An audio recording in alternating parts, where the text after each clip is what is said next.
guys, we're back. This is going to be our part 2 video of Luke. So if you're new to our channel and you haven't seen it, pause this and go watch the first one, because that tells you basically from birth until ABA started, that's what you get. Yeah, I think it was titled Luke, the Beginnings of Greatness, I called it. I think he did, yeah. So today we're going to touch on like meltdowns and his behaviors and meds and how his siblings interact with him, and then how we are a little concerned about the future for when we're gone. Sorry about the blankets, but it's really, really cold here. We do live in Wisconsin. Well, and this room here doesn't get the best air circulation for our house. No. I think last time we left off right after he pretty much got diagnosed. Oh no, we're way past that. We talked about ABA and everything, school. Yeah. So let's do it. Like meltdowns. I said, meltdowns. So meltdowns started when they started. They were real easy, simple. It was him basically hitting himself or hitting his head on the couch, which doesn't sound simple, but when you hear about the newer ones, oh, you would agree. Well, and his in the beginning were really easy to overlook because it'd just be a lot of him wanting me to hold him. And or like him screaming. He's a daddy's boy still. Yes, but they have escalated now from just that simple stuff to he was biting himself. He was headbutting his head into the walls, the floor. If we're outside, he would headbutt into the cement. So we did have to go and get him a helmet. Yeah, we had to get him a compression vest. That never really worked. No, it did in the beginning, but he didn't like it. He doesn't like it, yes. We don't use it, but the helmet kind of looks like a hockey helmet kind of thing. It does. It looks like the Rebel helmet from Star Wars. Yeah. That they used. But let me just say too, when on the topic of him hitting himself and stuff, a lot of people when they have a special needs kid, they never realize how much they soak in. He didn't start hitting himself till our other kids were doing it in their little anger tantrums. Yeah, he was didn't mimicking. Start hitting walls, or he didn't start, hitting himself or jumping up and down and slamming his legs. Like you said, he was mimicking the other boys. And he's really soaked in a lot of that And then behavior. he escalated it. Because, like he said, he's jumping up and dropping on his legs on the ground. He's hitting himself to the point where he's leaving bruises. He's biting himself. And now he has decided to beat up on us. Yeah. He has pulled hair. He bites. He headbutts. He loves getting my beard. He loves slapping me for some reason. That's his thing now. Yeah. And it's not like a little... No, it's like a whole slap. Yeah. Most meltdowns, I walk away, my hands are a little numb. Because he likes beating on my arms and wrists. And when he's having a real full-blown meltdown, he is lasting an hour, 2 hours. Honestly, it got so bad. Was 3 hours. It got so bad that his doctor, his medicine doctor, had to give him one of his sleeping meds for during the day to keep him calm. And she said it's better him to be drowsy and a little bit like a zombie while learning than beating up everybody and hurting himself. I mean, he's got no fear, no sense of restrictions because of his special needs. See, the older kids, they can act like they want, and then they know there's a line. I'm not crossing that because that's a line where no man has gone. But the problem is, too... Luke don't know that line. Is the fact that he doesn't really feel pain that much. No, and that's... Yeah, because his sensory needs are so... It has to be, like, extreme for him to finally be like, oh, my God, that hurts. Let me not do that. Yeah, so, like, a tap on the butt, through the diaper does nothing to him. It does nothing but make him mad. In the beginning, when he started yelling and hitting, I tried a shock thing. I tried yelling back to show him how it felt. It worked for about a month, and it didn't really fully work. It just shocked him enough that he stopped yelling so much. For like a second. But then he just kept going, so we abandoned that. We tried the firm foot, the firm hand. Put him in the corner. That's what you're doing until you calm down. It doesn't work. it's every kid is different. I've learned from watching videos and whatnot. Well, just from having our kids, you can tell. And from Luke's specific standpoint is we still haven't found a solution. We have ABA working on it with us when he's at school. I mean, right now, instead of even having school technically, he does about 10 minutes in class in regular school. Oh, he's up to a half an hour. On good days. No, and every then day. He goes to ABA for the rest of the day for Intensive school. behavioral therapy. And they're doing a lot of life skills for him, and they're trying to keep him in groups because of his behaviors were so bad last year at school that he was beating on his teacher as well. Yeah, there were days where it came close to them sending him home. Them having to call I us. think they did send him home once for his behaviors. They did. They weren't sending him home. They called to ask us what to do, and I said we can just pick him up because it was like 45 minutes to the end of the day. Anyway. And they were scared to put him on the bus. He's a great kid, like I've said, but with special needs kids, particularly lower functioning nonverbals like Luke, they get very frustrated. They feel if you don't understand them, if they start thinking you're not understanding them, they'll tell you 2-3 times. But if you, even when you're just telling them no, they in their head you don't understand, they get mad. Yes. Particularly Luke. For a while, we had to put no on his tablet. Actually, I'm just gonna go out here with this real quick. We're on a lot of Facebook and stuff on our personal pages for autism and education. There is nothing wrong with the term lower functioning and higher functioning. No. There is a difference and distinction there. And there's people out there now who are like, they shouldn't be that. It should just be autism. There is a difference. And I'm sorry, this has been a bone that's just been, I've been gnawing at for a while because it drives me nuts. Because Luke is lower functioning. There are kids that I see who go to his school who, when they get older, they're going to have a full-time job and just be that awkward guy, it might be, you know what I mean, who doesn't really want to talk to people, but he does his job great. And then there's people like Luke that me and my wife are trying to plan ahead for, like she said, we're going to touch on what happens if we're gone.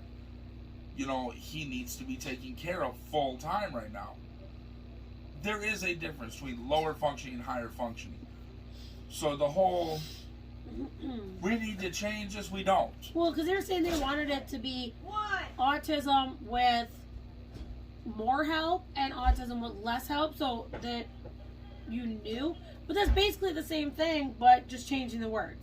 Yeah, it's literally the same thing. There's nothing wrong. Luke is lower functioning. And that doesn't bother me when somebody says that. A higher functioning child with autism would be able to brush his teeth every day, would be able to put his own movie on the TV, would be able to, you know, make a peanut butter and jelly sandwich.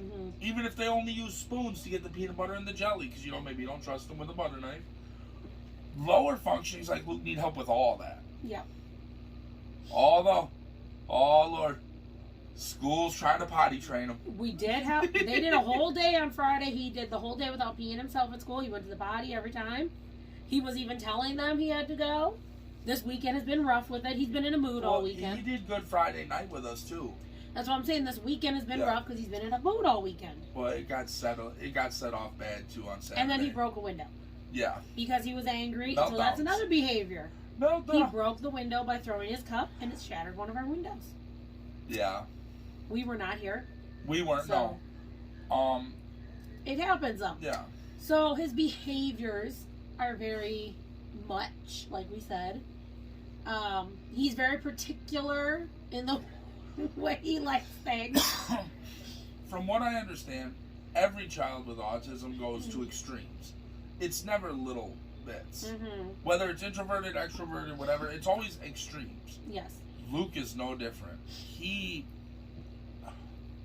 If he's mad, he's mad. He's enraged. He wants to kill the person who's not listening.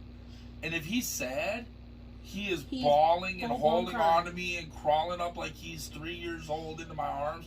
And I can't put him down until he's calmed down. And that gets harder every But then there's the year. other end when he's happy. I mean, he's the happiest kid you've ever seen in your life. He'll just lay there looking at the wall, giggling to himself. Yep. I mean, it's always extremes. Yes. And that is very hard for a parent to deal with. Because he'll go from a meltdown of anger, and then maybe he finally did what we said while he was angry, and he gets his soda he wanted. And then he goes to the extreme of happy and he wants to come play, and we're not over it. Yeah. And we have to find a way to shove it down. And be happy and lovey. And try and be lovey and happy.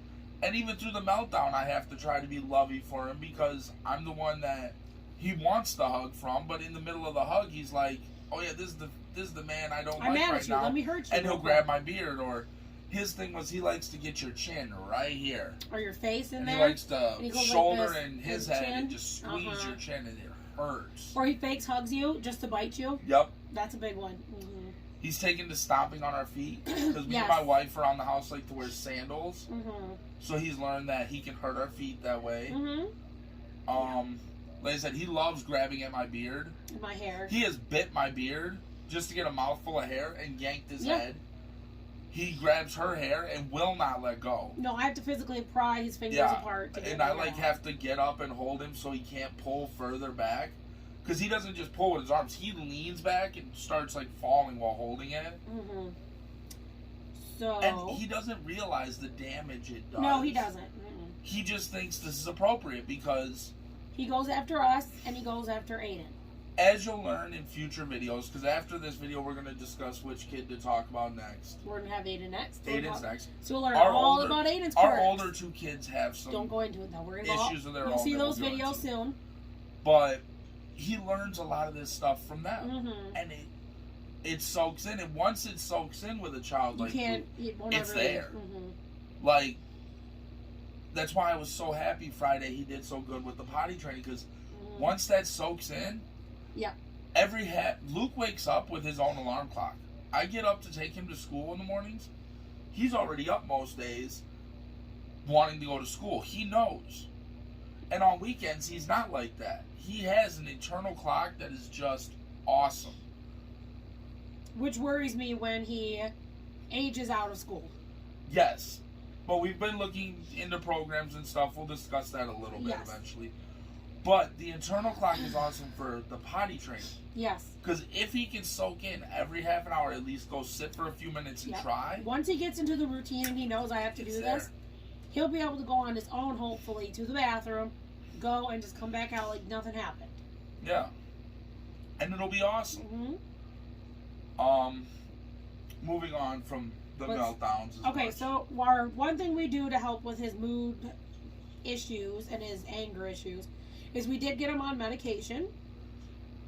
That was a very hard decision and a very long conversation to have. Yeah. But we needed something. We first started out with something for sleep. Because many parents know kids with autism don't sleep. They just don't. They have what my wife has dubbed FOMO, I feel. Yeah, I think Fear that's of really missing out. Yes, they're always worried they're going to miss out on something fun or just something they would want to do. Or they just don't see the need to sleep. That could be it. It's also possible Luke just doesn't understand that sleep is needed. Yeah, he wouldn't sleep, so we tried the over-the-counter melatonin, and it helped for a while, and then it didn't, and then we, had to learn. We learned. That's what we learned. You need to take a break in between when you're doing it, because I guess your body develops an immunity. Well, no, it also reverses what it does. It started keeping Luke up. Yeah, so we went like a whole weekend without him having any. And now I go 1 or 2 days a week when I don't give it to him. That was a rough period. Because typically as a husband for me, what I take on is I like to drive the kids to the places they need to get to always. But sleep is important to my wife. So typically I tried to do all the nighttime things. During that period, she wasn't letting me do all the nighttime stuff because he'd be up till 6 in the morning, 7 in the morning, not wanting to sleep. Mm-hmm. And it was every night. And I'm good on low sleep, but I am not good on no sleep. So, after we got the meds for sleeping, we started getting meds for his mood and mostly it's all for mood. No, before we did sleep, we got the mood. We got a light mood before sleep because we didn't want to do sleep because those are the ones that typically make the we were doing melatonin anyway, so it doesn't matter. But yeah, then we got the whole mood disorder meds And they kind of help, they kind of don't help. They do if you get it on a structure. The big thing for Luke is you have to keep him on routine. So anytime anybody in the house goes off just a little bit from his times, he loses it the rest of the night. Or at least for a couple hours till the meds kick in. Yes, everything has to be on a routine for him. The time he gets up, he eats lunch at the right time, he eats dinner at the same time, his meds, his bed, everything has to be boom, boom, boom, boom. And we have had to schedule our days around him. Yes. I mean, I come from a family where you eat dinner at 7:30, 8 o'clock at night. Yep. We eat at 4. Not 4:10, not 4, no, wait, 4:15. Yeah. But not 4:20, Anything not after 4:30. Anything after 4:15, he's already pissed. He's getting mad. And he'll go to the kitchen at about 3:50 to 3:55 to make sure and I'm cooking. look in there to make sure you're making something. Yeah. He knows what he wants.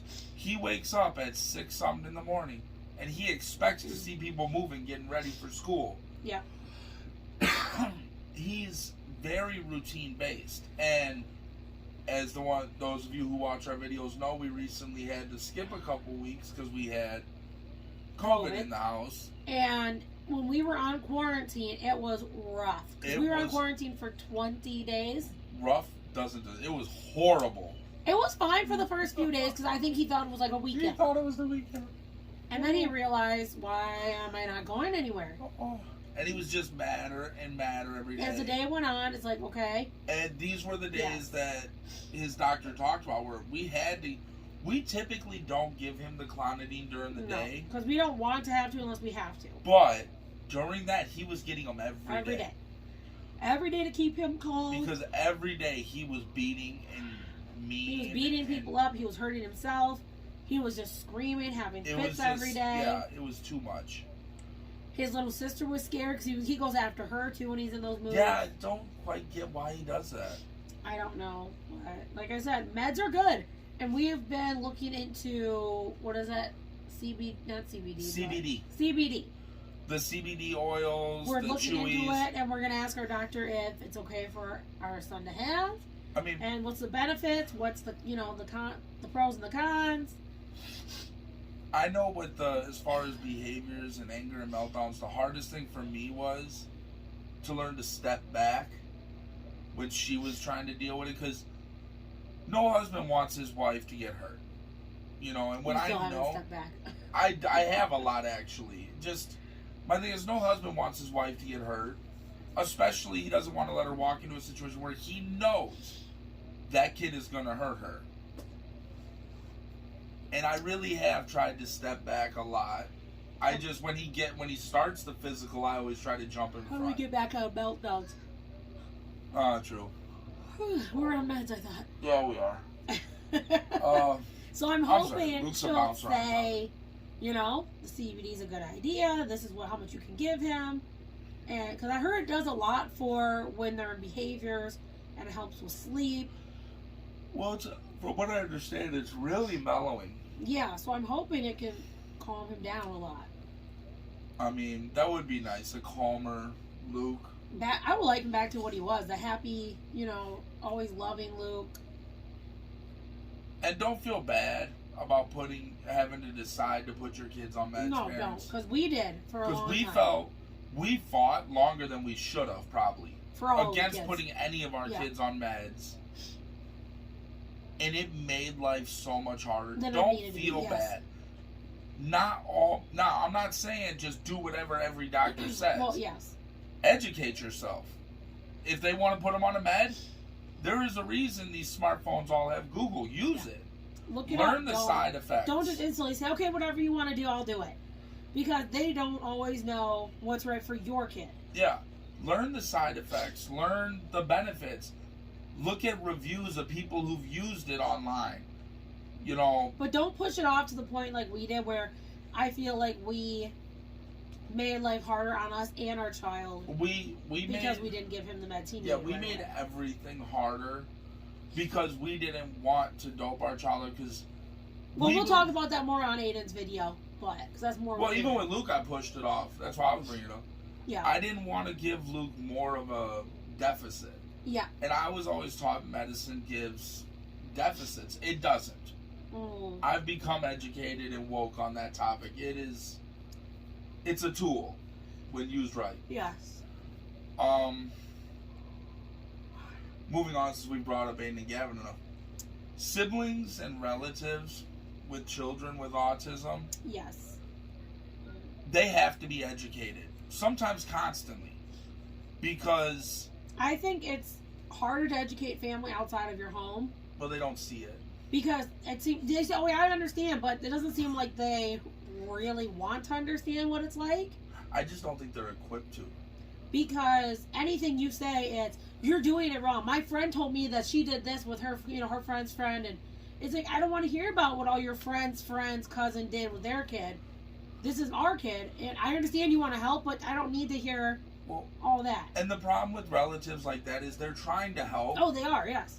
But it makes us angry, and every parent who has a child with autism angry, because one thing we know that they just can't quite grasp is every child with autism is different. Uh-huh. We're just giving you our solutions, our ideas, our thoughts on what we did with our son. Yeah. Some work with other kids, because a lot of our ideas we've gotten from other people. Yes. But some don't. As many ideas as we've said that work for him, we've had just as many ones that don't work. Didn't or made it worse. Yeah. These and relatives, and I'm going to say it honestly, particularly the more older of the relatives, aren't equipped to understand that, because to them autism is the genius disease that bred Albert Einstein and stuff. That's not even what it's for the older ones. It's they just don't understand it. Because when they were younger, they got hit away. But all the mental illnesses, not just autism, but like, everything, it all was under one umbrella of mental retardation. Yeah. It wasn't like it is now, Down syndrome and autism. Well, and that's what's crazy is it all branched out and got their own names, and now they're all falling under the umbrella of autism. No, not all of them. But vast majority. The thing is that now they actually do the research into what can we do for this individual disease, or what can we do for this individual, mental issues. And to them, it's still mental retardation. And there's nothing can be done. No, there isn't, because they're older. It's their generation. Yes. But it shouldn't stop you from trying to educate them or bringing your child around them. Yeah. Her grandmother was not really equipped to understand Luke, but no. Even when she was, God rest her soul, about to pass away, we made sure Luke came to see her before she was superly sick and gone. Yeah. It was a rough period, but you should bring him around. I mean, his grandmothers, my mom and her mom, they don't really understand him all that well. They don't know how to talk to him. They don't know the tone to use. They don't understand sometimes, why does he want to come by me? It's just the way he is. I mean, and they get sad, and I understand it, but then I'm like, you're getting sadder than my wife, and he doesn't even say mom. Nope. He doesn't say mama unless very rarely he'll say it, as when you ask him to. It's always when I'm not around. Yeah, it really is. It's like he's like, I'll say it now because she's not here. Yeah. I don't know if he thinks it's a game or what it is. I don't know. But that's Luke. But education is very important because, and I'm glad we did it early, because Aiden has now become like his favorite person in the world. Yeah. And if Aiden wasn't educated in how to deal with him, at least partially, I would have to worry constantly about how Aiden was treating him. Because Luke has decided that Aiden is his number one favorite person in the whole wide world. Yeah, I got left in the dust. Somewhat. It's because Aiden gives him anything he wants, though. It is. Aiden lets him do whatever he wants. Aiden sits on his phone or his Xbox when he has them and doesn't care what he does. And says, go ahead, Luke, do whatever you want. I think that's why he really likes being around Aiden. Yeah. But educating Aiden was important. Yes. And we're trying to educate Bailey, and she's only 6, because she asks, why doesn't Luke want to play with me? Why doesn't Luke love me? He does love you. He does enjoy being around you, but Luke doesn't understand, we tell her. So I think it's very smart, especially with siblings, to educate from very young so they understand what the expectations they can have for their sibling. Well, and that way also... And what they can do. They have a better overall interpretation of him and what his issues are. Yes. I mean, because me and my wife, we're constantly watching our kids to see how they deal with them, who's most patient with them, who loves them. Because at any given moment, a random bruise could appear from him being even self-harming. But then we have to have that discussion of, do you believe this is self-harming? Did he do this to himself? Did one of his siblings do it to him? Was it an accident? Did it happen at school? I mean, Aiden's reached the age where we can leave him with Luke home for about a half hour to an hour, even longer really, because he's, a babysitter. And he knows how to take care of Luke. So we went out one night, and Aiden called us freaking out because we had this old chair we were getting rid of, waiting for the couch to come in the mail. And apparently, we didn't know this, one of the springs had popped on it out. It was either that in or the one of the staple things in the back. And it cut his ear, and everybody knows an ear or the head, it bleeds bad. Doesn't mean it is bad. But Aiden's freaking out, and I'm like, calm down. Clean it. And that's all you can do right now. Because Luke's not going to let him sit there and Let's not go into whole take pictures. All details. Oh, yeah. But Aiden knew what to do. Even freaking out, he knew what to do. He called us. Because that's where the buck stops, always. I think educating is, like you said, one of the most important things you can do when you have more than one child. Yes. Where else were we going to go today? All right, so his future. We have not really figured much out financially, physically for him. Because obviously, one day, we're not going to be here. That's just... I mean, given my low level of income, it's not hard to believe I could be gone in about 2024. But the thing is the fact that we have to decide who to leave him with. I don't want him to be a burden financially. Not him physically, I mean, but financially a burden to whatever one of his siblings who do take him. Because financially it is a lot to know how to take care of him, how to... He goes through clothes like paper. Like nothing. And shoes. Well, and the food. good thing is a lot of the stuff he already has in place for him will still be there. Because we're already looking into making sure we know how to make sure she stays his payee for Social Security. He already has a medical company that sends him diapers through state insurance. We have a lot of programs here, but living arrangement wise, he eats a lot. Yeah. And he needs a place to live after we're gone. So his money can only cover so much food, so much clothes. Yeah. So we're always... I have a big life insurance policy on me. I've had it since before Luke was diagnosed, though. Yeah. Because I've always, when I die, I don't want her to worry about funeral costs or anything. And I want my kids to get one last gift from me. We're looking into getting her a life insurance policy. Trying to shop prices instead of just jumping like we did with mine. Because, like we said, it's when we do go, we don't own our own home right now. So it's not like we have property we can sell and be like, okay, all this money goes to, take care of Luke. I know we need to, when he gets older, we have to become his guardian. I know he needs to be re-diagnosed before he turns 18. We have to strip away his rights as an adult. That's what it means when you become his guardian. Oh, well. There's a lot. It's a long process from what we've learned. Thank God he's only 9. But they're telling us we have to start at like 11 or 12 doing all this. They say like 14, you should go see a financial planner and figure out what you need to do. And then you need to get a lawyer because your lawyer has to take you into court and you have to declare them not fully functioning. They have to, like I said, they have to be re-diagnosed to prove that they still have this mental deficit. Yeah. And then you have to become their guardian, and then you have to get reapproved, I think, through SSI as their payee again. I'm not positive on that one. But it's a lot to worry about.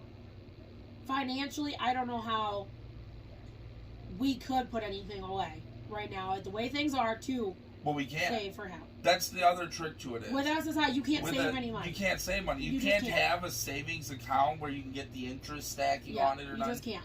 You can't save money. You have to spend what they give you every month. Which means whoever takes Luke after we pass is only going to get that as an income. For Luke, yeah. I mean, yeah, they'll get whatever life insurance money because we're pretty much in agreement. Aside from a little bit going to each of the others, the vast majority is going to go to Luke. Yeah. For that way, whoever takes him in has at least a start. Something so they have extra money to buy him what he needs and wants. Yeah. I mean, I'm sorry. It's not just about needs for him. Everybody needs stuff they want too. Yeah, people always want things. I mean, Luke has recently developed a huge interest in his iPad. Yeah, so eventually he'll need another iPad, and in all honesty, he'll need upgrades throughout the years and all that. It's just, he needs a happy life too, not just a life. Yeah. I mean, a big worry for me is with Luke in the future is what happens when he gets too strong. And I know I'm touching back a little bit to the behaviors with this, but it is the future. What if he gets too strong for me to be able to restrain? He's a big boy. I mean, it would break my heart to have to put him in a home. I mean, I would say this to any parents out there who have children with autism, you'd understand this. It would kill me inside to do it. But it's like I've always told all my kids. I have to do what's best for all of you. Yeah. And there comes a point where one of you becomes less important when it threatens everybody else. If Luke gets too big for me to control and he starts,